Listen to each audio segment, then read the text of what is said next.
أعوذ بالله من الشيطان الرجيم. بسم الله الرحمن الرحيم. رب اشرح لي صدري ويسر لي أمري واحلل عقدة من لساني يفقه قولي رب زدني علما. اللهم فقهنا في الدين آمین. اللهم صلی علی محمد وعلی آل محمد. جز نمبر 4 سورہ آل عمران آیت نمبر 170 یعنی 170.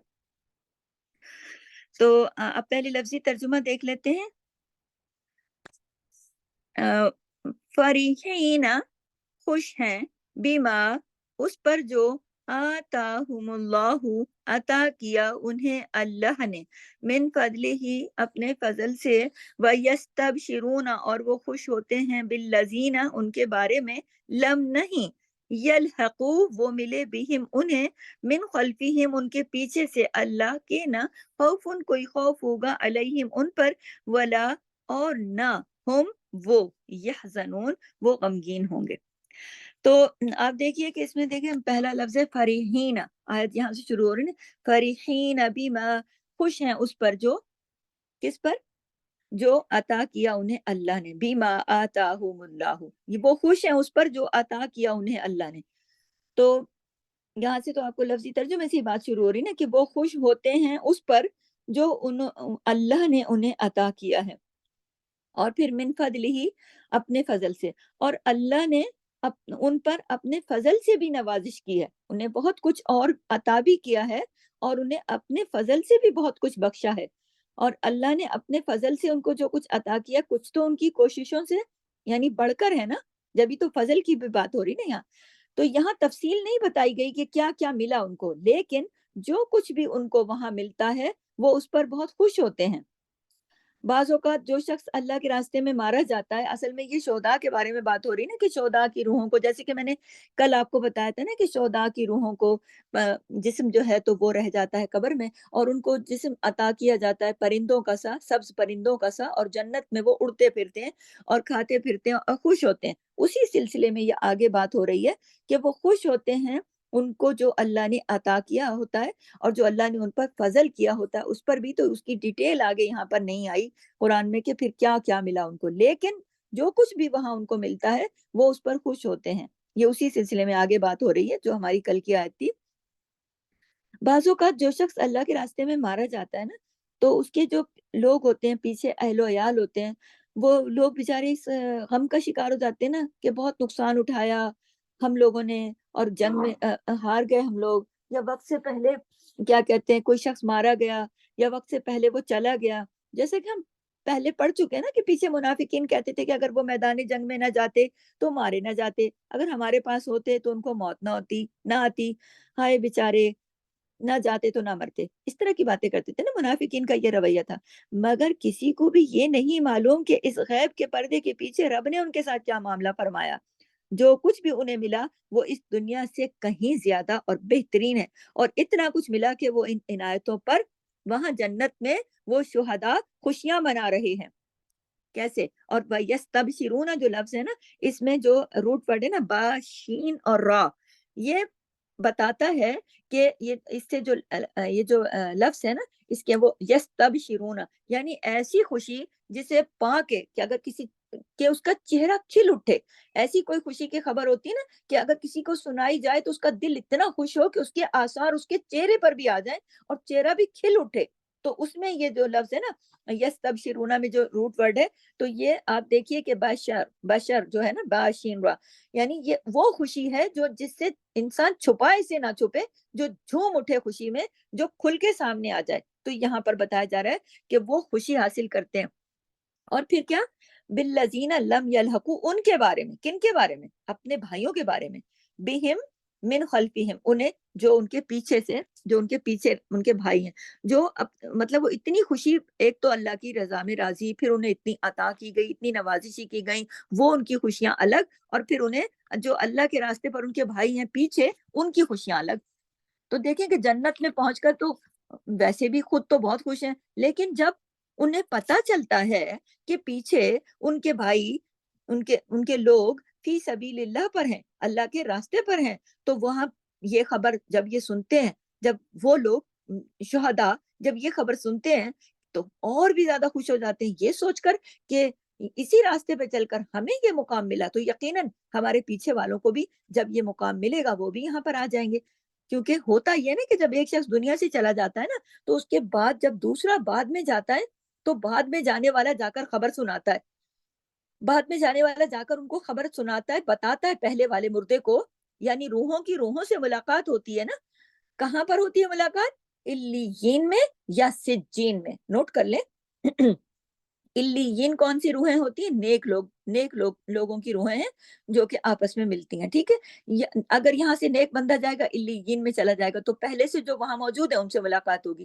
نیک نہیں ہوگا سجین میں چلا جائے گا تو جو سجین میں پہلے سے موجود ہوں گے وہاں ان سے ملاقات ہوگی روح کی روحوں سے. تو وہاں موجود روحیں جو ہے نا وہ استقبال کرتی ہیں.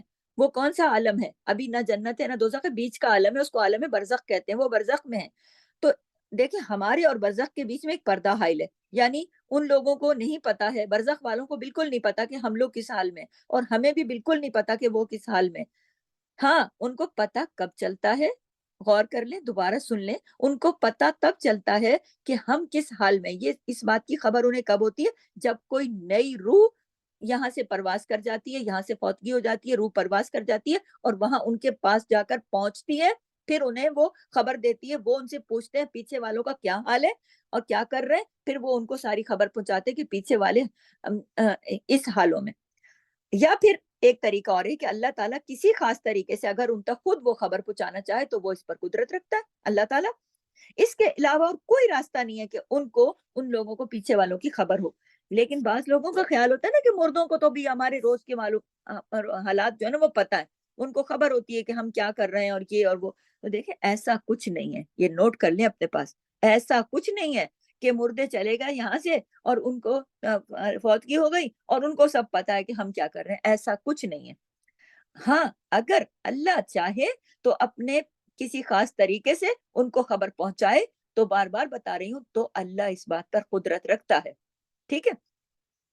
اگر ان کو یہ پتا چلے کہ ان کے بعد ان کے بچے مردوں کو جو شہداء ہیں یا جو بھی ہیں ان کو پتا چلے کہ ان کے بچے یا بھائی بہن یا ان کے لوگ اسی طریقے پر، یعنی جو شہداء کی خاص طور پہ چونکہ یہاں بات ہو رہی ہے اور یہ احد سے ہی ریلیٹڈ آیات ہیں، جنگ احد کے شہداء کے اوپر یہ باتیں ہو رہی ہیں زیادہ، کہ اس کے علاوہ بھی شہداء کی تو بات تو یہی ہوگی. خیر تو اسی طریقے اگر ان کو پتا چلے نا کہ ہمارے پیچھے والے لوگ بھی انہی راستوں پر چل رہے ہیں جن راستوں پر ہم چلے تھے تو وہ خوش ہوتے ہیں کہ ٹھیک کام کر رہے ہیں. وہ خوش ہوتے ہیں اس بات پر ان کے بارے میں جب وہ جان لیتے ہیں نا کہ اچھا ٹھیک ہے صحیح راستے پہ چل رہے ہیں، وہ ایک دن ہم سے ضرور آ کے ملیں گے. ٹھیک ہے. اللہ خوف علیہم ولا هم یحزنون، کہ نہ انہیں کوئی خوف ہوگا اس دن ان پر اور نہ وہ غمگین ہوں گے. یعنی ان کے بارے میں پھر انہیں کوئی خوف نہیں ہوگا. یہ نا کہ پتہ نہیں وہ ہم سے آ کے مل سکیں گے نہیں مل سکیں گے یا وہ کہاں چلے جائیں گے. ان کے بارے میں پھر کوئی خوف اور کوئی غم نہیں ہوگا. جیسے ہم سنتے ہیں کہ فلاں بڑے اچھے حالوں میں ہے تو ہم خوش ہوتے ہیں نا. مسند احمد کی روایت میں ہے کہ شہداء احد نے، غور کیجیے گا، مسند احمد کی روایت میں ہے کہ شہداء احد نے یعنی احد کے جو شہداء تھے انہوں نے اللہ تعالیٰ کی بارگاہ میں یہ عرض کیا تھا کہ ہمارے وہ بھائی جو زندہ ہیں انہیں ہمارے حال اور ہماری اتنی مسرت جو زندگی ہے کوئی ان کو مطلع کر دے، کوئی ان کو اطلاع دے دے، کوئی ان کو بتا دے کہ ہم کتنے خوش ہیں یہاں پر. کوئی ہے مطلع کرنے والا کہ وہ جنگ سے، تاکہ وہ جنگوں میں جانے سے ڈرے نہیں اور وہ جہاد میں جانے سے اعراض نہ برتے، منہ نہیں موڑے، وہ جائیں خوشی خوشی. ان کو یہ بات کاش کے کوئی بتانے والا ہو، کوئی ان کو بتا پائے کہ جنگ میں جا کے اور جہاد میں جا کے ہمیں کتنے مرتبے ملے، کتنی خوشیاں ملی. ان کو ہے کوئی بتانے والا؟ تو اللہ تعالیٰ نے فرمایا میں تمہاری بات ان تک پہنچا دوں گا. لہٰذا اللہ تعالیٰ نے ان کی بات کہاں تک پہنچائی؟ جو شہداء تھے ان کی بات ان کے پچھلوں تک پہنچائی اور پچھلوں کی خبر گیری کہ وہ اسی راستے پر ہیں ان تک پہنچا دی. دونوں کو ایک دوسرے کی خبر اللہ نے پہنچا دی. تو اللہ تعالیٰ قدرت رکھتا ہے. ٹھیک ہے. یہاں سے یہ بات سمجھ میں آتی ہے. لہٰذا نیک لوگ آپس میں ایک دوسرے کو نیکی کا کام کرتے ہوئے دیکھ کر خوش ہوتے ہیں نا. اس دنیا میں بھی دیکھیں نیک لوگوں کی کوشش یہ ہوتی ہے کہ باقی لوگ نیکی کا کام کریں، وہ خوش ہوتے ہیں.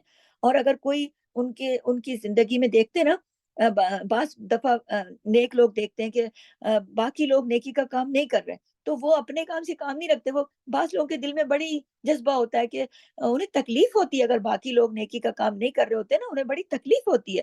اور بعض لوگ جو ہوتے ہیں نیکی کا کام کرتے ہیں تو وہ دوسروں کو تلقین بھی کرتے رہتے ہیں اور خوش ہوتے ہیں. اگر دوسرا کرتا ہے تو خوش ہوتے ہیں، انہیں کوئی حسد نہیں ہوتا، انہیں کوئی جیلسی نہیں ہوتی اس بات سے کہ نہیں بھائی یہ تو ہمارے سے نیکیوں میں بڑھ جائے گا. تو حسد اور جیلسی سے پاک ہوتے ہیں وہ دل. تو جس طرح سے اس دنیا میں ہوتا ہے نا، بالکل اسی طرح سے آخرت میں بھی مومن جو ہے وہ دوسرے مومن کو دیکھ کر خوش ہوتا ہے کہ اچھا مومن جو ہے وہ اس دنیا میں بھی اور آخرت میں بھی خیر خواہ ہے نا. مومن تو ہر حال میں خیر خواہ ہے نا. یعنی وہاں پر جب مومنوں کو یہ اطلاع ملتی ہے، جو جو فوت ہو جاتے ہیں، جن کی روحیں وہاں چلی جاتی ہیں، اور جب وہ پیچھے سے دوسری روح جاتی ہے اور وہ ان سے پوچھتے ہیں کہ وہ حق کے رستے پر ہے یا نہیں ہے، یا دین پر صحیح چل رہا ہے نہیں، تو وہ بتاتے ہیں ہاں صحیح ہے. تو وہ خوش ہوتے ہیں کہ چلو شکر ہے ہمارے پاس آ کے ملیں گے. تو اگر وہ نہیں سنتے کہ نہیں وہ تو وہ پریشان بھی ہوتے ہیں. تو یہاں سے یہ بات بھی پتہ چلتی ہے کہ ایک مومن کو ہر حال میں دوسرے مومن کی خیرخواہی اس دنیا میں بھی کرنی چاہیے، کیونکہ مومن ہی تب وہ ہے جو وہ بھلائی چاہتا ہے. سارے لوگ اللہ کے راستے پر آ جائیں، مومن کی یہ کوشش ہونی چاہیے، کیونکہ اس کے اندر یہ تڑپ ہونی چاہیے. کیوں؟ کیونکہ یہ رسول اللہ صلی اللہ علیہ وسلم کی سنت ہے، اور یہ ہر مومن کو ضرور اپنانی چاہیے، اور اس بات کی فکر ہونی چاہیے کہ باقی سب لوگ بھی اللہ کے راستے پر آ جائیں اور اطاعت کریں اللہ کی اور رسول کی، کیونکہ یہی ان میں ہمارے نبی کی سنت ہے. کیونکہ اللہ کے رسول جو تھے نا، وہ ہر ایک کے لیے تڑپتے تھے، ہر ایک کی فکر کرتے تھے کہ وہ چاہتے یہ تھے کہ ہر کسی کو نیکی کا موقع ملے، اس کو بھی ملے، اس کو بھی ملے، اس کو بھی ملے، کوئی بھی کم نہ ہو، بلکہ سبھی کو نیکی کا موقع ملے. اور نبی کریم اس معاملے میں دوسروں کو زیادہ آگے بڑھاتے تھے.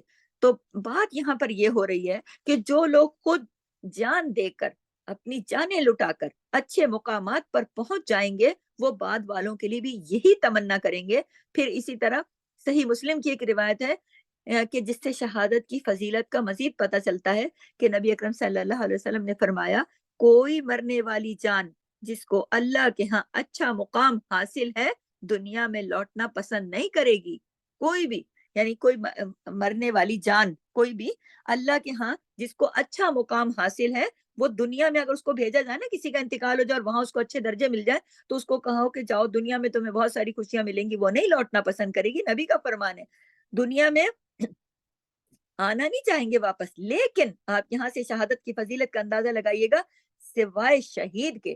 البتہ شہید دنیا میں دوبارہ آنا چاہتا ہے، کیونکہ وہ دوبارہ اللہ کے راستے میں شہید ہونا چاہتا ہے، دوبارہ اللہ کے راستے میں قتل ہونا چاہتا ہے. اس بات کی آرزو کے لیے وہ دوبارہ آنا چاہتا ہے، وہ اس بات کی آرزو کرتا ہے کہ وہ پھر سے دنیا میں بھیجا جائے اور وہ پھر سے اللہ کے راستے میں قتل کیا جائے، شہید کیا جائے. تو یہاں سے آپ دیکھیے کہ شہادت کے رتبے دیکھیے کہ اس کو اہمیت پتا ہوتی ہے نا کہ کتنا اللہ کے راستے میں شہید ہونے کے کتنے بڑے رتبے ہیں. یہاں پر ہماری یہ والی آیت کمپلیٹ ہوتی ہے. اگلی آیت پر چلتی ہوں 171 پر. یستبشرون، وہ خوش ہوتے ہیں، بنعمت، نعمت پر، من اللہ و فضل، اللہ کی طرف سے، اور فضل اور فضل پر. یعنی دیکھیے پھر وہی بات آ گئی نا، خوش ہوتے ہیں، اتنے خوش ہوتے ہیں کہ دل کی خوشی جہاں چہرے پر بھی چھلک جاتی ہے. یہ کوئی چھوٹی موٹی خوشی نہیں ہے، یہ وہ خوشی ہے جو چھپائے سے نہ چھپے، جو دل کے اندر سے نکل نکل کے چہرے اور آنکھوں میں بھی آ جائے اور اسکن کے اندر آ جائے، خاص طور پر کہ اسکن بھی چمک اٹھے انسان کی. یہ وہ خوشی ہے، چہرہ کھل اٹھے گلاب کی مانند. تو وہ خوش ہوتے ہیں بنعمت، نعمت پر یعنی وہ اللہ کی نعمت پر خوش ہو رہے ہیں. تو ایک خوشی کا ذکر ہوا نا کہ پہلے ہوا، کون سی خوشی تھی وہ پچھلی آیت میں، کہ پچھلوں کے حالات کی خوشی تھی ان کو، کہ بھائی اچھا ہے کہ ہمارے پچھلے بھی دین ایمان پر قائم ہے اور انہی راستوں پہ چل رہے ہیں جن پر چل کے ہم یہاں پر پہنچے. اور دوسری خوشی کون سی ہے؟ ان نعمتوں کے بارے میں جو کہ ان کو وہاں پر ملی ہیں. کن کو؟ شہداء کو. کہاں پر؟ جنت میں. جو خوشیاں ملی ہیں ان خوشیوں کا اظہار کر رہے ہیں، وہ خوشیاں منا رہے ہیں. نعمت یہاں پہ بنعمت من اللہ و فضل، یعنی نعمتیں بھی اور فضل بھی. آپ یہ دیکھیے نعمت کیا ہے، نعمت ان کو نعمتیں بھی مل رہی، فضل بھی مل رہا ہے. اب دیکھیے نعمت تو یہ ہے نا جو ان کی کوششوں کی جزا ہے، جزا. اور فضل کیا ہے؟ جو اللہ نے اپنی خاص رحمت سے زیادہ ان کو دیا، زائد دیا. یعنی نعمت کیا ہے آسان لفظوں میں؟ اعمال کا ثواب. اور فضل کیا ہے؟ زیادہ جزا، زیادہ جزا. اللہ کا فضل چاہے وہ جتنا بھی عطا کرے اپنی مرضی سے، کیونکہ اللہ کا فضل بہت وسیع ہے. دعا مانگنی چاہیے، اللہ تو ہمیں اپنا فضل عطا فرما. ٹھیک ہے، تو وہ بندے کو اللہ تعالیٰ کا جو فضل ہے نا وہ اتنا وسیع ہے کہ وہ بندے کو ایک نیکی کے بدلے صرف ایک جزا نہیں دیتا، بلکہ ایک کے بدلے میں 10 نیکیاں، اور پھر 10 ہی نہیں، یہ بھی نہیں کہ فکس ہو گیا، بہت سے لوگوں کے لیے تو ان کی نیت کے مطابق پھر نیکیاں ہیں، کہیں 700 کا ذکر آیا، کہیں اس سے بھی زیادہ، اور کچھ تو انعام ایسے ہیں کہ ان کے بارے میں اللہ کے سوا کسی کو معلوم نہیں، بلکہ اللہ تعالیٰ خود ہی اس کی جزا دیں گے، اب کتنی دیں گے وہ تو اللہ ہی کو پتا ہے۔ تو شہید جب جنت میں پہنچ جاتے ہیں تو جنت کی نعمتوں کو دیکھ کر خوش ہوتے ہیں، یستبشرون بنعمت من اللہ، بنعمت من اللہ وفضل، اور کیونکہ دیکھیں شہید وہ خوش ہوتے ہیں نعمت پر اور اللہ کی طرف سے ان کو جو فضل ملا اس پر، ٹھیک ہے، وَأَنَّ اللَّهَ، اور دیکھیں ان کو ہمیشہ غم لگا رہتا ہے کہ ابھی تو کچھ مومن ہوتے ہیں نا اس طرح کی، ان کو ہمیشہ یہ غم لگا رہتا ہے کہ ابھی تو ہم نے کچھ کیا نہیں۔ اچھا اس سے پہلے یہ بھی بتا دوں کہ جو لوگ جنت میں گئے نا، وہ جو چیزیں وہاں سے ان کو ملی نا، وہ ان کی توقع سے زیادہ تھی۔ وہ اتنی توقع سے زیادہ تھی، وہ تو ایک مطلب سوچتے ہیں نا ہم کہ ہم جنت ملے گی، شہداء کو جو رتبے ملیں گے، وہ ان کی ایکسپیکٹیشن سے کہیں زیادہ ہوتے ہیں، کہیں زیادہ تھے۔ کیونکہ جو شخص دیکھیں سنجیدہ اور خالص ہو کر اللہ کے راستے میں کوششیں کرتا ہے نا، تو وہ پھر اپنی کوششوں کو مکمل نہیں سمجھتا، کافی نہیں سمجھتا۔ جو ان چیزوں پہ نظر رکھتا ہے نا کہ مجھے اس کا اجر اللہ کے ہاں کتنا ملے گا، کیا ملے گا، اللہ کے لیے خالص ہوتا ہے وہ کہ اللہ ہی دے گا مجھے اجر، مجھے بندوں سے کوئی لینا دینا نہیں ہے، لیکن میں اپنے اللہ کی رضا کی خاطر اپنے نبی کی سنت پہ چلتے ہوئے لوگوں کو دین کی دعوت دوں۔ اگر خالص ہے نا بندہ اللہ کے لیے، تو اللہ تعالیٰ پھر اس کی کوششوں کو سمجھتے ہیں۔ تو وہ جو ایسے لوگ ہوتے ہیں نا، وہ کبھی مطمئن ہو کر بیٹھتے نہیں ہیں، وہ یہ نہیں کہتے بس ٹھیک ہے بہت ہو گیا، بہت بتا دیا، بہت سمجھا دیا، وہ اپنی کوششوں کو لگے ہی رہتے ہیں، وہ اس کو مکمل نہیں سمجھتے، اور ان کو ہمیشہ اس بات کا غم اور فکر بھی لگی رہتی ہے، ابھی میں نے بہت کچھ کرنا ہے، عمر کم ہے، زندگی کم اور کام بہت زیادہ ہے، ابھی بہت کچھ وقت تھوڑا اور کام بہت باقی ہے۔ اور پھر جب وہ شخص مر جاتا ہے نا، ایسا شخص، تو اللہ تعالیٰ اسے عزت بخشتا ہے، اللہ تعالیٰ اسے نعمتوں سے نوازتا ہے، تو پھر اسے سمجھ میں آتا ہے کہ اللہ کس قدر مہربان ہے اور کتنا رحیم ہے، کہ وہ صرف اتنا نہیں دیتا جو کہ انسان نے کیا ہوتا ہے، یعنی جزا اتنی سی نہیں، بلکہ اس سے کہیں زیادہ عطا کرتا ہے۔ ان اللہ لا یضیع اجر المؤمنین، یعنی بے شک وہ اللہ جو ہے وہ کسی کا اجر ضائع نہیں کرتا، ایمان والوں کا اللہ تعالیٰ اجر ضائع نہیں کرتا، بلکہ کہیں زیادہ اجر، بہترین بدلہ عطا کرتا ہے۔ تو آپ دیکھیں نا، شہداء کو برزخ کی زندگی میں اجر ملنا شروع ہو جاتا ہے۔ کل میں نے بتایا تھا نا کہ زندگی 3 طرح کی، ایک جو ہم جی رہے ہیں، ایک جو مرنے کے بعد قبر سے لے کر حشر تک، اور دوسری زندگی پھر حشر کے بعد قیامت تک کی، وہ قیامت کے بعد کی وہ زندگی پھر جو کبھی ختم نہ ہوگی۔ تو ایک زندگی یہ جو جی رہے ہیں اور ایک برزخ کی زندگی ہے۔ تو شہید جو ہیں، شہداء کو برزخ کی زندگی میں اجر ملنا شروع ہو جاتا ہے، اور وہ اس پر خوش ہوتے ہیں، اور پھر اصل اجر جو ہے نا، مکمل جنت ملے گی انہیں، اس کا انتظار اور توقع ہوتی ہے، اور اس پر بھی وہ خوش ہوتے ہیں۔ اسی طرح یہ کہ جو بندہ اللہ کے لیے خالص ہوتا ہے، اللہ کے بندوں کے لیے مخلص ہوتا ہے، جو اللہ کے لیے خالص ہوگا نا، یقیناً وہ کیونکہ جو اللہ کے لیے خالص ہوگا، نوٹ کیجئے اور چیک کیجئے خود کو کہ آپ اللہ کے لیے خالص ہیں۔ اگر آپ اللہ کے لیے خالص ہیں تو یقیناً آپ اللہ کے بندوں کے لیے خالص ہیں۔ جو شخص اللہ کے لیے خالص ہوتا ہے، اللہ کے بندوں کے لیے وہ شخص مخلص ہوتا ہے، اس کے دل میں خاص قسم کی خوشی ہوتی ہے۔ جیسے مثال کے طور پر آپ نے حقوق اللہ ادا کیا، آپ نے نماز پڑھی، اور اس میں بہت آپ نے خوشی اور خضوع سے جم کے نماز پڑھی، تو آپ کے دل کو ایک ٹھنڈک کا احساس ہوگا۔ نبی کریم فرماتے تھے نا کہ نماز میری آنکھوں کی ٹھنڈک ہے۔ تو کیونکہ واقعی اگر آپ نے نماز کا حق ادا کیا، تو اس کا ایک سرور ہوگا، اس کا ایک خوشی ہوگی، اس کی ایک خوشی ہوگی، ایک اس کے اندر ایک لذت اور چاشنی ہوگی اس نماز کی جو آپ نے اس طرح ادا کی۔ اسی طرح یقیناً آپ دیکھیے کہ جب آپ اللہ کے بندوں کے ساتھ نیکی کرتے ہیں، حقوق العباد ادا کرتے ہیں، یا خلق خدا کی بھلائی کا کوئی کام کرتے ہیں اللہ کی رضا کی خاطر، تو ایسی نیکی کرنے سے، ایسی بھلائی کرنے سے، ایسے کام کرنے سے ایک طرف اتنا دل کو سکون اور اتنی خوشی ہوتی ہے، جیسی کہ میں نے بتایا نا کہ نماز اچھے سے پڑھی تو ایسی دل کو خوشی ہوتی ہے، ٹھنڈک ہوتی ہے، اطمینان ہوتا ہے، ایک سرور، اور ایک ایسی خوشی کہ جسے لفظوں میں بتانا مشکل ہے، کہ جب انسان اللہ کی رضا کی خاطر اللہ کے بندوں کے ساتھ کوئی نیکی کرتا ہے، تو یہ اجر اور یہ بدلہ، یہ جو سکون ہے نا، یہ جو خوشی ہے، یہ بھی اللہ تعالیٰ عطا کرتا ہے دلوں کو. یہ اجر ہے، یہ اس بندے کے لیے اجر ہے، یہ بدلہ. لیکن یہاں پہ بات ختم نہیں ہو گئی کہ صرف دنیا میں یہ اجر مل گیا، یہ بدلہ مل گیا. اس کے بعد جب فوت ہو جائے گا بندہ، برزخ میں چلا جائے گا، تو برزخ میں بھی اللہ تعالیٰ اس کو اچھا مقام عطا کرتے ہیں. اور پھر یہ بھی ایک اللہ کی نعمت ہوتی ہے نا کہ عالم برزخ میں اس کے ساتھ کتنا اچھا ہو جاتا ہے جو اس طرح کام کرتا ہے. اور پھر اس کے بعد یہ بات یہاں ختم نہیں ہو رہی، بلکہ اگلے مرحلے میں یعنی جنت میں کامل نعمت، پکی کبھی نہ جانے والی کامل نعمت کی شکل میں اللہ تعالیٰ اس بندے پر اپنی رحمت فرمائیں گے انشاءاللہ. تو یہاں بات ہو رہی ہے کس کی؟ شہیدوں کی، کہ شہید اللہ کی نعمتوں پر خوش ہوتے ہیں کیونکہ وہ جنت کی سیر کرتے ہیں، وہ جنت کے پھلوں کو کھاتے ہیں، پیتے ہیں. ہاں، تو جنت کی نعمتوں سے خوشی اور بہت سکون حاصل کرتے ہیں. جبکہ عام جو نیک لوگ ہیں نا، نیک لوگوں کی روحوں کو، شہداء کے علاوہ جو نیک لوگ ہیں، جب وہ فوت ہوتے ہیں ان کی روحوں کو جنت دکھائی جاتی ہے کہ یہ ہے جی تمہارا مقام، مگر ان کو جنت میں داخل نہیں کیا جاتا. کہاں پر؟ عالم برزخ کی بات کر رہی ہوں میں، قیامت کی بات نہیں، کہ قیامت میں تو پھر جو نیک ہوں گے وہ تو جائیں گے جنت میں. یہ عالم برزخ کی بات کر رہی ہوں، بیچ کی زندگی ہے، کہ اس بیچ کی زندگی میں عالم برزخ کے اندر نیک لوگوں کو، جو شہداء نہیں ہیں، جو باقی نیک لوگ ہیں، انہیں جنت کی نظارے دکھائے جاتے ہیں لیکن داخل نہیں کیا جاتا. اور شہداء کو بھی اصل جنت میں جو مقام ملنا ہے نا، جو بلند مقام ہے ان کا، وہ تو انہیں برزخ میں انہیں بھی نہیں ملا ہوتا. انہیں مطلب ایک حد تک ان کو خوشیاں اور سب چیزیں اور یہ سب ملتی ہیں، لیکن اس کے بعد جو مقام ہے وہ تو ان کو بھی تب ملے گا جب وہ قیامت کے بعد نئی زندگی شروع ہوگی. تو وہ اس وقت جب شہداء ہوتے ہیں نا، فوتگی کے بعد، شہادت کے بعد، تو وہ پہلے درجے پر ہوتے ہیں، لیکن انہیں اور اونچے درجے قیامت کے دن حساب و کتاب کے بعد ان کو ان کے اصل مقامات تک پہنچا دیا جائے گا انشاءاللہ.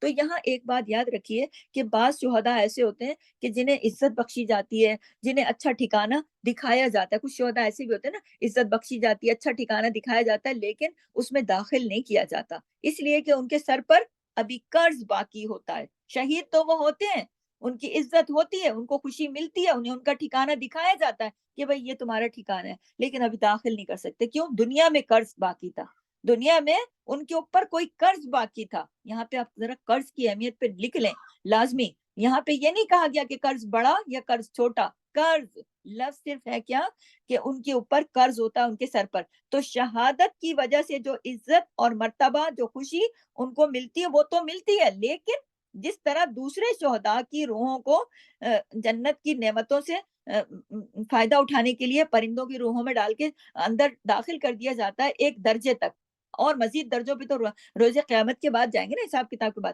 لیکن اس بندے کو کہ جو کہ شہید بھی ہے، عزت بھی مل رہی، خوشی مل رہی ہے، لیکن داخلے کی اجازت اس وقت تک نہیں ہے کیونکہ دنیا میں اس کے سر پر قرضہ ہے.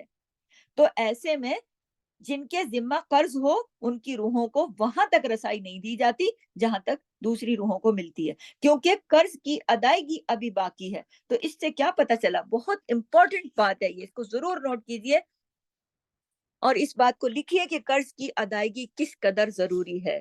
قرض کی ادائیگی شہادت جیسے بڑے رتبوں کے اندر بھی حائل کھڑی ہے. آپ یہ دیکھیے یہ کس قدر اہم اور کس قدر حساس معاملہ ہے.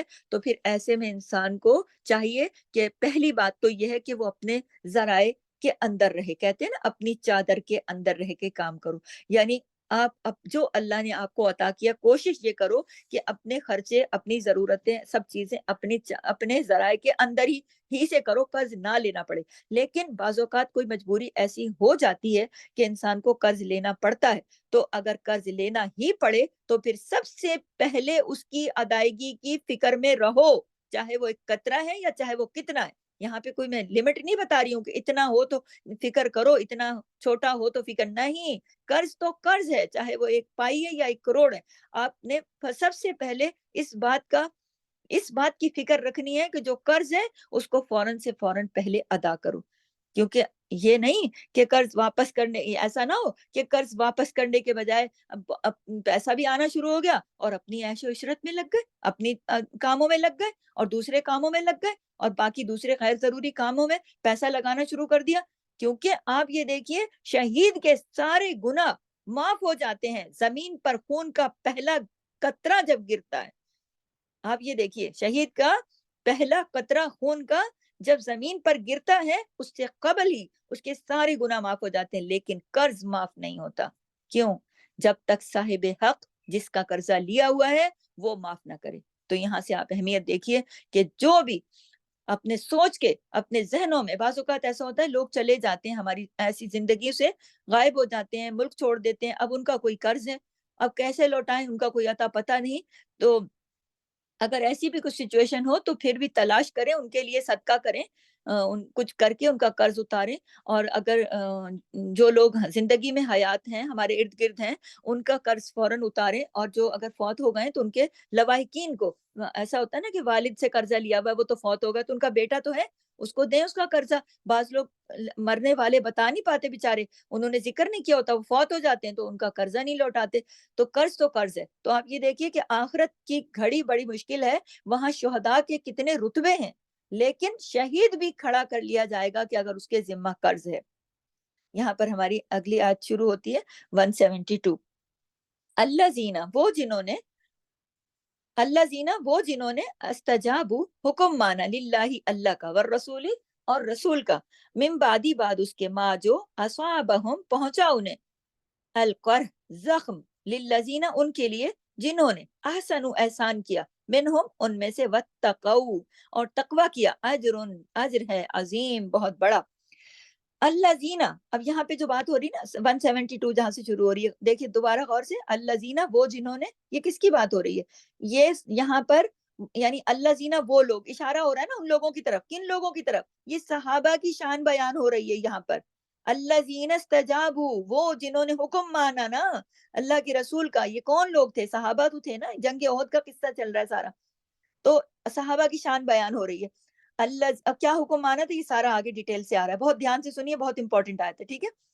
اب الذین استجابوا للہ، جنہوں نے اللہ کی پکار کا جواب دیا، والرسول اور رسول کی پکار کا جواب دیا، من بعد ما اصابہم القرح، اس کے بعد کہ ان کو زخم پہنچا۔ کون سا زخم پہنچا تھا؟ جنگ احد میں جسمانی زخم لگے تھے، روحانی زخم لگے تھے، دکھ پہنچے تھے، غم پہنچے تھے، رنج پہنچے تھے، کیا کچھ نہیں ہو گیا تھا، جیتی ہوئی جنگ نکلی ہاتھ سے، شہید ہو گئے 70، نبی کریم کے دندان مبارک شہید ہو گئے، لوگ زخمی ہو گئے، کیا کچھ نہ ہوا؟ یہی تو زخم تھا، اسی کے تو بارے میں بات ہو رہی ہے کہ اور پھر اس کے آگے بھی، ما اصابہم القرح، پہنچے تھے زخم تم کو، شدید، اور شدید غم تھا، اور حزن کی کیفیت سے تم لوگ دو چار تھے۔ کتنا غم تھا نا، پیچھے میں نے بتایا نا کہ 70 لوگ شہید، اور گھر گھر صفے ماتم بچھا ہوا، اور لوگ پریشان حال اور زخمی، زخموں سے چور، اور پھر یہ کیفیت، تو ہر طرح کی جو تکلیف پہنچی تھی اس دن، جسمانی بھی اور روحانی بھی، یہ اس کے بارے میں بات ہو رہی ہے، جو صحابہ کے بارے میں، کہ وہ جنہوں نے حکم مانا اللہ کا اور رسول کا، پھر اس کے بعد کیا ہوا،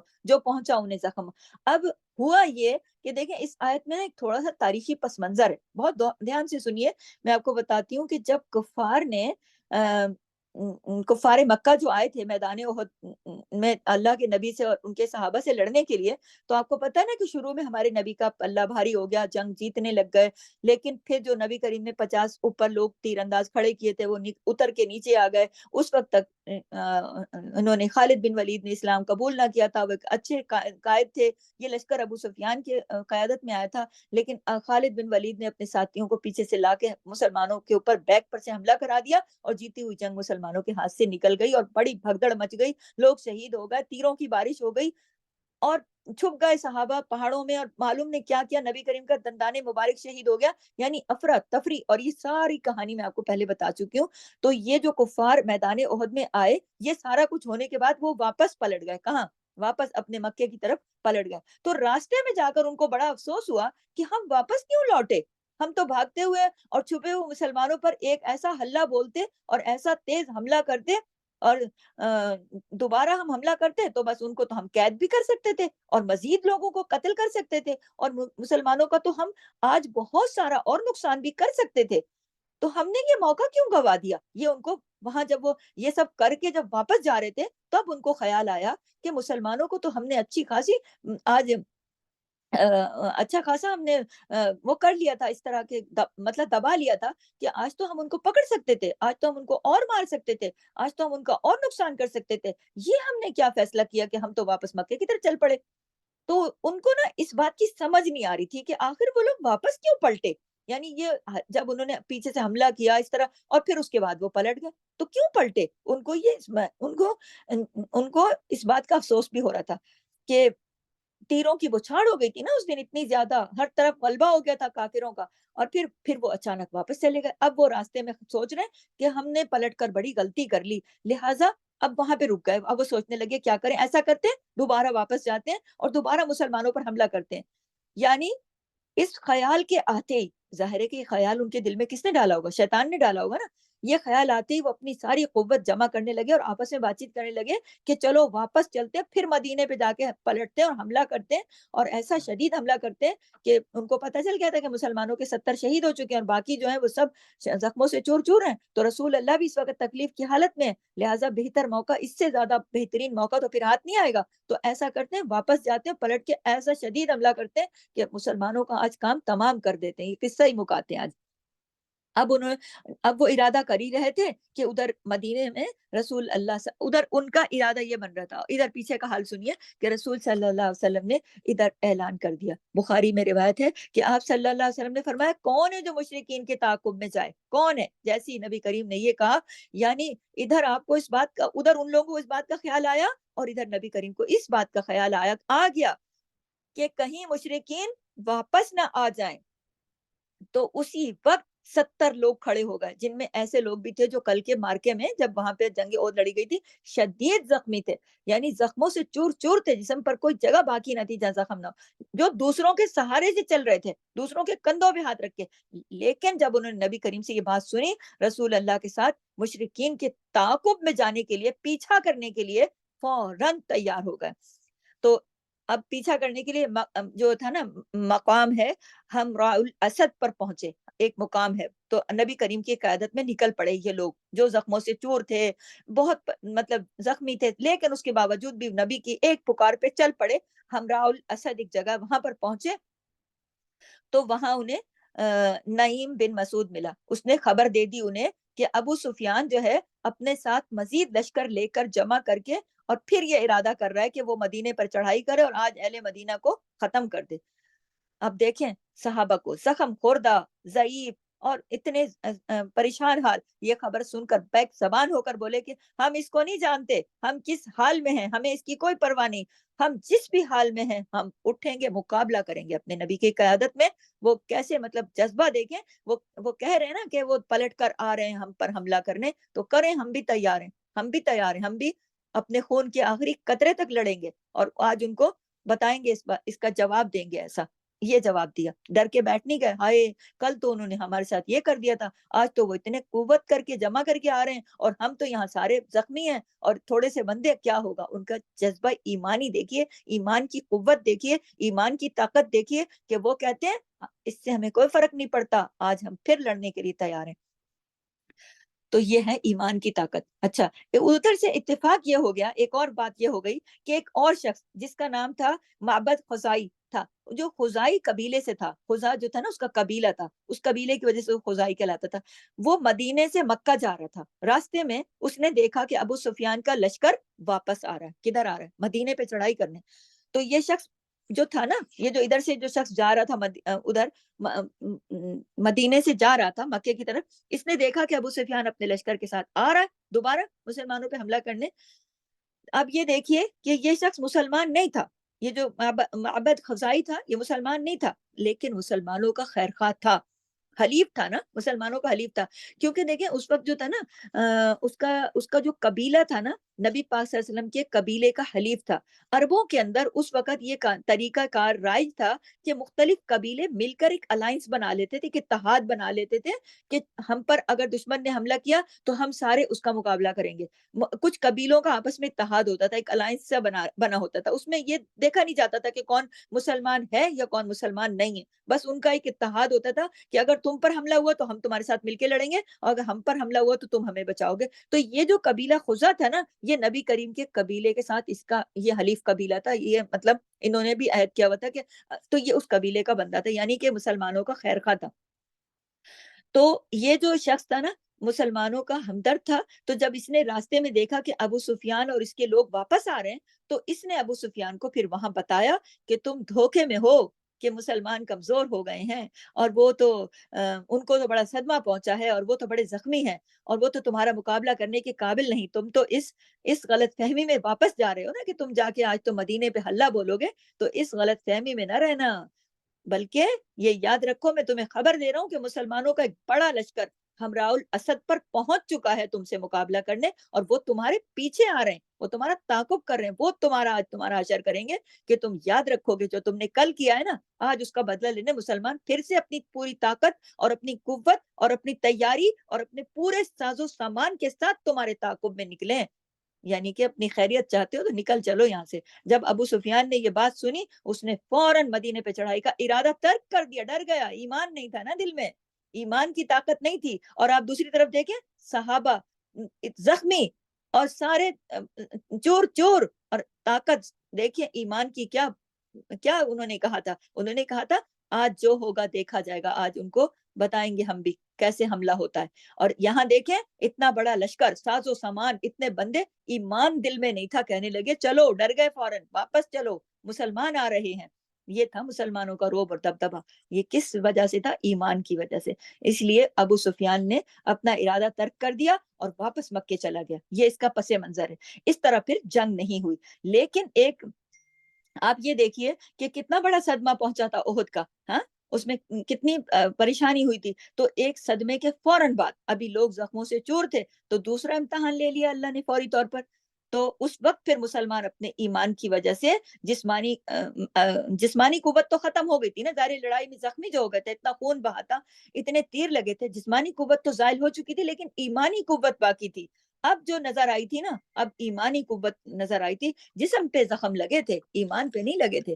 تو اس کے باوجود کہ ان کے جسم زخمی تھے، لیکن وہ جنگ کے مرحلے سے، چونکہ وہ ظاہر پیچھے جنگ کے مرحلے سے گزرے تھے، چور چور تھے، زخموں سے تھکے ہوئے تھے، بھوکے پیاسے تھے، لیکن اس کے باوجود بھی جب اللہ کے رسول نے ان کو پکارا تو وہ فوراً کھڑے ہو گئے اور انہیں فوراً لبیک کہا، اور فوراً اللہ کے نبی کے ساتھ دوبارہ، اگر یہاں پر دیکھیں نا آج کے ماحول کے ساتھ ذرا مقابلہ کریں تو وہ کہہ سکتے تھے نا کہ کل آپ ہمیں وہاں لے گئے تھے احد کے میدان میں، اتنے بندے مارے گئے، اتنے زخمی ہو گئے اور یہ ساری وہاں پہ مصیبت پڑ گئی، آج تو ہم میں تو طاقت ہی نہیں، ہم تو سارے زخمی ہیں۔ نہیں، انہوں نے کہا زخمی ہیں تو ہوا کریں، اس سے کیا فرق پڑتا ہے، اللہ کے نبی نے پکارا ہے اور ہم جائیں گے۔ تو اللہ تعالیٰ نے قرآن میں فرمایا الذین استجابوا للہ والرسول، وہ جنہوں نے حکم مانا اللہ کا اور رسول کا۔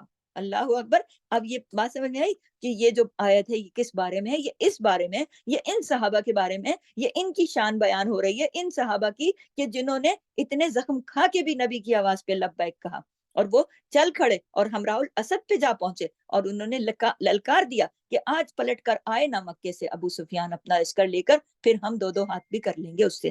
تو آپ یہ ایمانی طاقت تھی، جسم تو چور چور تھے، یہاں میں بار بار ایمان کی طاقت کا ذکر اس لیے کر رہی ہوں کہ آج ہم لوگ جسمانی طاقت کا، جسمانی صحت کا تو بہت خیال رکھتے ہیں، ایمانی قوت کا ہم خیال نہیں رکھتے، لیکن کہیں کہیں ہمارا جسم کمزور اور بیمار بھی ہوتا ہے، لیکن ہماری اندر کی جو روح ہے نا اور جو ہمارا ایمان ہے نا، وہ ہمیں بڑی طاقت دیتا ہے، بڑی جلا بخشتا ہے، تو ہم نے اس روح کا بھی علاج ساتھ ساتھ رکھنا ہے۔ تو یہاں پہ بیان ہو رہی ہے بات الذین، وہ جنہوں نے استجابو، حکم مانا، للہ، اللہ کا، والرسول، اور رسول کا، من بعدی، بعد اس کے، ما اصابہم، پہنچا انہیں، الکر، زخم۔ اب سمجھ آئی بات آپ کو کہ ان کو تو زخم اتنے پہنچے ہوئے تھے، پھر بھی انہوں نے اللہ کے رسول کا حکم مانا۔ للذین، ان کے لیے جنہوں نے احسنوا، احسان کیا، منہم، ان میں سے، واتقوا، اور تقوی اختیار کیا، اجر عظیم، اجر ہے بہت بڑا۔ اب یہ دیکھیے کہ ابھی وہی تو نہیں آئی تھی، یہ تو صرف رسول اللہ صلی اللہ علیہ وسلم نے خود ہی ان کو پکارا تھا نا کہ چلو ہم بھی جاتے ہیں، کیونکہ ان کے دل میں خیال آ گیا تھا کہ کہیں وہ پلٹ کے نہ جائیں۔ تو لیکن اللہ تعالیٰ فرماتے ہیں استجابوا للہ والرسول۔ اب دیکھیے للہ والرسول، اس میں اللہ کا نام کیوں آیا؟ اللہ کا بھی ذکر آیا نا اس میں۔ اس کا مطلب یہ ہے کہ وہ جنہوں نے حکم مانا اللہ کا اور رسول کا۔ اب دیکھیں نا، اللہ کا اور رسول کا، حالانکہ اس میں تو ابھی وہی تو نہیں آئی تھی، اللہ کا حکم تو نہیں آیا تھا کہ جاؤ جا کے کافر واپس آ رہے ہیں ان کا مقابلہ، اللہ نے تو ابھی تک فرشتے کو نہیں بھیجا تھا، اللہ کے نبی نے فرمایا تھا نا، تو انہوں نے اللہ کے نبی کو کی بات پر لبیک کہا۔ تو اس کا مطلب یہ ہے، ایک اور چیز ہمیں یہ سمجھ میں آ رہی ہے کہ اللہ کے رسول دراصل اللہ ہی کے بھیجے ہوئے تھے، اور صحابہ کو یہ پتا تھا کہ جو کچھ رسول فرماتے ہیں وہ دراصل اللہ ہی کا فرمان ہوتا ہے۔ ہاں دیکھیں نا، واضح ہوگی نا بات۔ اس وقت اللہ کے نبی کے پاس وہی نہیں آئی تھی، لیکن اللہ کے نبی نے فیصلہ کیا تو صحابہ فوراً اٹھ کھڑے ہوئے، کیوں؟ یہ جان کے کہ جو نبی نے فرما دیا وہی اللہ کا فرمان ہے۔ تو رسول کا حکم دراصل اللہ ہی کا حکم ہوتا ہے، یہ نوٹ کر لیں اپنے پاس، رسول کا حکم دراصل اللہ ہی کا حکم ہوتا ہے۔ کیونکہ آج کے معاشرے میں کچھ لوگ نا اس باتوں میں فرق کرتے ہیں، دونوں باتیں الگ الگ کر دیتے ہیں۔ کیسے؟ کہتے ہیں کہ سنت کی کوئی اہمیت نہیں ہے، مطلب باتیں کرتے ہیں نا لوگ اس طرح کی، اب بتاؤ قرآن میں تو یہ نہیں لکھا، یہ کہاں لکھا ہے، یہ تو صرف حدیث میں لکھا ہے، تو حدیث کے درجے کا تو پتہ بتاؤ، اور یہ بتاؤ اور وہ بتاؤ، جو قرآن میں کدھر ہے، حدیث میں تو ہے نہیں، حدیث میں ہے قرآن میں نہیں ہے۔ لوگ نا دو دو الگ الگ باتیں کرتے ہیں، مخالفت بھی کرتے ہیں، بعض لوگ مخالفت کی باتیں بھی کرتے ہیں۔ تو یہاں سے دیکھ لیں، یہ دلیل ہے۔ آپ دیکھیں کہ احد والے ساتھیوں کا، ان صحابہ کا ایمان کیسا تھا، نبی پر ایمان کیسا تھا، ہے نا؟ ایسا تھا نا کہ جو ہی آپ صلی اللہ علیہ وسلم نے پکارا، سب اٹھ کر کھڑے ہو گئے۔ کسی ایک نے بھی نہیں کہا کہ میری تو ہڈی ٹوٹی ہوئی ہے، میرا تو یہ ٹوٹا ہوا، میرا تو جسم ایسے زخموں سے چور ہے، میرے تو خون بہ رہے ہیں، میں کیسے دوبارہ، میں تو لڑنے کی طاقت ہی نہیں، میں تلوار کیسے تھاموں؟ کسی نے کہا نہیں، کہا نا؟ تو ان لوگوں نے، جنہوں نے ان میں سے احسان کیا، احسان کیا کیا، کون سا احسان؟ وہ یہ احسان تھا جس کا میں بار بار ذکر کر رہی ہوں، وہ یہ کہ زخموں کی حالت میں اٹھ کھڑے ہوئے نبی کی آواز پہ لبیک کا، یہ احسان تھا، اللہ نے اس کو احسان قرار دیا ہے۔ تو ہمیں بھی سمجھنا چاہیے کہ رسول کی اطاعت جو ہے، اللہ تعالیٰ اس کو دیکھیں کہ یہاں پر اللہ نے گواہی دے دی کہ وہ احسان ہے، للذین، ان کے لیے جنہوں نے احسنوا، جنہوں نے احسان کیا۔ وہی ابھی نہیں آئی تھی، نبی کریم نے ارشاد فرمایا تھا چلو، اور وہ اٹھ کے چل پڑے، تو اللہ کہہ رہے ہیں احسان کیا ان لوگوں نے۔ کن لوگوں نے؟ ان صحابہ نے جو زخمی تھے اور ساتھ چل پڑے، انہوں نے احسان۔ تو اللہ نے اس عمل کو احسان قرار دیا، اس آیت میں اللہ نے ان کے صحابہ کے اس عمل کو احسان قرار دیا، یہ نوٹ کر لیں۔ واتقوا، اور تقوی اختیار کیا، منہم، ان میں سے، واتقوا، اور تقوی اختیار کیا۔ اللہ اکبر، یعنی رسول اللہ صلی اللہ علیہ وسلم کے حکم کی انہوں نے فرما برداری کی، نافرمانی نہیں کی، بلکہ اتباع رسول کیا، تو انہوں نے تقوی اختیار کیا۔ ان کے لیے پھر کیا ہے؟ اجر عظیم، تو ان کے لیے بہت بڑا اجر ہے، بہت بڑا اجر ہے، بہت زیادہ اجر ہے۔ تو اس سے کیا پتہ چلتا ہے کہ جب انسان اللہ تعالیٰ پر ایمان لاتا ہے تو اللہ تعالیٰ اس کے ایمان کو آزماتے ہیں، اور آزمائش جو ہے نا، آزمانا جو ہے نا، وہ عام حالات میں اور ایسے نہیں ہوتا، ایسے نہیں ہوتی کہ بالکل آسانی سے آزمائش ہو گئی، غیر معمولی حالات کے اندر سے گزارتا ہے اللہ تعالیٰ، غیر معمولی حالات کے اندر آزمائش آتی ہے، کہ جب ایک انسان کی مرضی اور اس کے نفس کے خلاف کوئی چیز آئے تو اس وقت وہ معاملہ کیا کرتا ہے، چیک کرتا ہے اللہ تعالیٰ یہ کہ جب تمہاری مرضی سے سب کچھ چلتا رہے وہ تو ٹھیک ہے نا، اس میں کون سی آزمائش؟ آزمائش تو تب ہے نا کہ جب تمہاری مرضی کے حالات نہ ہوں اور تمہارے نفس کے خلاف ہوں، تمہارا دل بھی نہ مانے وہ سب کرنے کو، پھر تم کیا کرتے ہو اللہ کی خاطر؟ تو اس طرح اللہ آزماتا ہے، اور پھر اللہ تعالیٰ چیک کرتا ہے کہ کون ہے جو جمع رہتا ہے، جو نیکیاں بھی کرتا ہے یا جو اچھا بھی ہے تو وہ برے حالات میں بھی جمع رہتا ہے، اللہ کی رضا میں راضی ہوتا ہے۔ وہ کون ہے جو اس پر جمع رہتا ہے؟ جس پر اللہ اور اللہ کے رسول نے جمنے کا عہد کیا ہے۔ تو آپ یہ نوٹ کریں اور اس بات کو سمجھیں۔ اللہ تعالیٰ ہمیں توفیق عطا کرے، اور اللہ تعالیٰ ہمیں رسول کی اطاعت اور اللہ تعالیٰ کا تقوی اختیار کرنے والا بنائے، آمین۔ سبحانک اللہم و بحمدک، نشہد ان لا الہ الا انت، نستغفرک و نتوب الیک۔ السلام علیکم ورحمۃ اللہ۔